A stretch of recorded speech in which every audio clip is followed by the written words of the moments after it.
Halo anak-anak, hari ini kita akan belajar pengantar logika dan algoritma untuk mata pelajaran simulasi digital. Baik, di sini definisi logika. Logika identik dengan masuk akal dan penalaran. Penalaran adalah salah satu bentuk pemikiran, sedangkan pemikiran adalah pengetahuan tak langsung yang didasarkan pada pernyataan langsung pemikiran yang bisa jadi benar dan bisa jadi salah atau tidak benar. Itu pemikiran.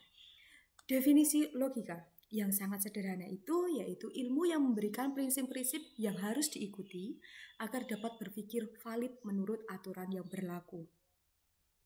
Pelajaran logika menimbulkan kesadaran untuk menggunakan prinsip-prinsip untuk berpikir secara sistematis. Sistematis itu apa? Runtut atau ada runtutannya, ada urutannya.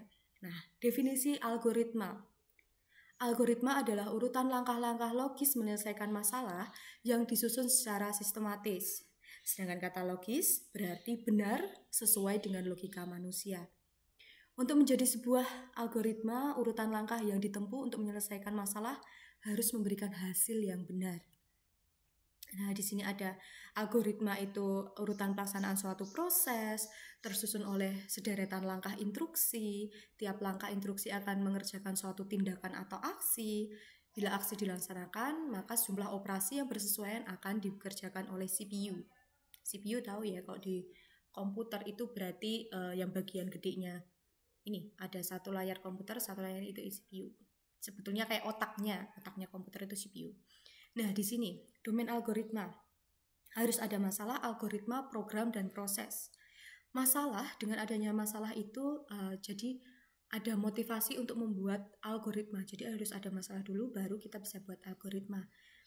Algoritma, prosedur untuk menyelesaikan masalah. Seringkali satu masalah dapat diselesaikan dengan lebih dari satu cara atau banyak kemungkinan. Sedangkan program, representasi formal dari suatu algoritma dengan menggunakan bahasa pemrograman yang bisa dimengerti oleh komputer. Proses, aktivitas menjalankan langkah-langkah dalam algoritma. Jadi misal masalahnya, saya pengen mengetahui angka ini ganjil atau genap. Nah, itu dimaksud masalah, terus kita bikin algoritma. Biar tahu ganjil atau genap itu seperti apa. Angkanya kalau habis dibagi 2 berarti dia termasuk genap. Kalau angkanya habis dibagi, kalau dibagi 2 itu ada sisa berarti dia ganjil, misal seperti itu. Nah, sekarang hal yang harus dipenuhi dalam membuat algoritma. Ada input, output, dan logika. Input, data yang harus diberikan pada komputer. Output, informasi yang akan diperoleh dari komputer. Sedangkan logika merencanakan proses program terdiri dari sejumlah instruksi yang mengubah input menjadi output yang diinginkan. Nah, ini simbol-simbol flowchart. Flowchart itu apa sih? Flowchart itu perintah untuk komputer. Ini ada tanda panah. Ini tergantung ya, panahnya bisa ke kanan, ke kiri, ke atas, atau bawah. Nah, ini terminal simbol. Ini merupakan start. Kalau misal kita bikin start, berarti mulainya ini. Nanti finishnya juga harus bentuk seperti ini. Nah, konektor itu simbol keluar masuk tapi di lembar yang sama. Misal nanti ada satu lembar, dalam satu lembar itu kita ke bawah, terus nanti ada di sebelah kanan. Nah, itu nanti akan muncul intan ini. Nah, lanjut. Yang ini kalau misal beda lembar memakainya yang konektor simbol gitu ya. Kita kasih laser. Nah, ini kalau misal yang ini masih satu lembar berarti nanti dilanjutkannya menggunakan lingkaran. Kalau misal tidak cukup beda lembar berarti menggunakan ini. Jadi kalau misal ada tugas seperti ini, kamu nggak bisa contek-contekan karena bukumu dan bukunya temanmu pasti berbeda ukurannya gitu. Ini bisa di screenshot, dipahami terlebih dahulu. Ini ya, harus dipahami. Nah, ini contoh. Tadi yang Bu Intan bilang, bentuknya lingkaran. Karena ini dalam satu lembar, Bu Intan bikinnya ini satu lembar. Kalau misal di sini, nggak cukup, Bu Intan pindah yang sampingnya tapi masih satu lembar. Nah, ini berarti kita pakai lingkaran. Kalau misal Bu Intan bikin di slide berikutnya atau di lembar kertas berikutnya, nah berarti bukan lingkaran, tapi nanti adalah apa tadi? Nah, yang seperti ini. Nih, tanda segi 5. Gitu ya. Tapi segi 5-nya ke bawah. Tuh, bedanya hanya itu. Nah, ini start, step proses. Jadi oh mintanya apa, terus ini ditanyakan pilihan satu, misal ya, kalau iya berarti diulang, atau kalau tidak diulang, kalau iya lanjut ke step berikutnya. Ini yang misal mengetahui ganjil genap. Nah, ganjil genap di sini kok misal masukkan angka, terus apakah yakin sudah masuk angkanya? Kalau misal ganjil berarti diulang lagi, kalau genap apa, misal seperti itu. Ini proses-proses berikutnya. Nah, ini n-nya harus sama dengan start, gitu ya. Nah, ini contoh algoritma. Ada 2 buah gelas, satu berisi teh dan satunya berisi kopi. Bagaimana caranya menukar di masing-masing gelas itu? Ada teh, ada kopi. Menurut kalian gimana? Jadi, tolong ini nanti pikirkan, apa coba? Ada teh, ada kopi. Apakah tehnya dibuang terus dipindah kopi? Atau kopinya dibuang dipindah teh?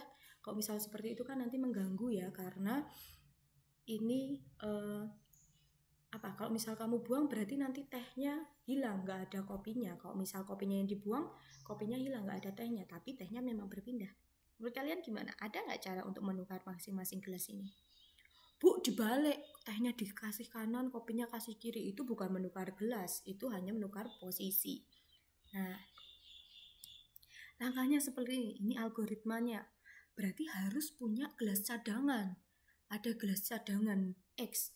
Tuangkan gelas yang berisi teh ke gelas cadangan. Jadi teh dimasukkan ke gelas cadangan. Berarti kan gelas tehnya kosong ya. Terus tuangkan gelas yang berisi kopi ke gelas teh. Jadi kopi diisi ke gelas teh. Nah, jadi tuangkan di gelas cadangan ke gelas yang awalnya berisi kopi. Sudah, jadi yang X tadi pindah ke kopi. Jadilah kopinya, gelas kopi diisi teh, gelas teh diisi kopi. Jadi di sini algoritmanya, permasalahannya itu cara memindahkannya.